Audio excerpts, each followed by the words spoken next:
कराची तालीमी बोर्ड के तलबा को बड़ा रिलीफ मिल गया। सिंध असम्बली की खुसूसी कमेटी ने फेल तलबा को इजाफी नंबर देकर पास करने की मंजूरी दे दी। तलबा ने अगली क्लासेस में दाखिलों का मुतालबा कर दिया।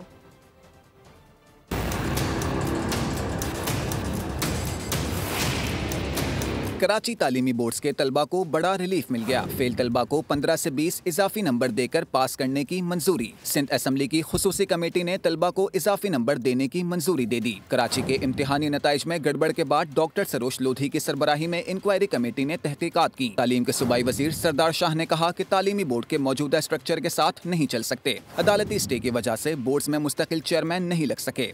इस वक्त जो कमेटी ने रिकमेंडेशंस दी हैं उस पे मनोअन हम अमल करने के लिए हमने कहा है कि इसको इम्प्लीमेंट किया जाए। उसमें जो भी मुलविस है उसके खिलाफ कार्रवाई की जाए और जो मार्क्स की हक तलफी हुई है वो मार्क्स दी जाए बच्चों को, कि ताकि वो इंटर के बाद यूनिवर्सिटी में जाएं तो उनका मामला एडमिशन वाला इस वजह से ना रुके। तलबा का कहना है कि हक तलफी करने के बाद पास तो कर दिया, लेकिन उन्हें अब अगली क्लासेस में दाखिला नहीं मिलेगा। हक तो ये है कि पास तलबा को अगली क्लासों में दाखिले भी दिलाए जाएं।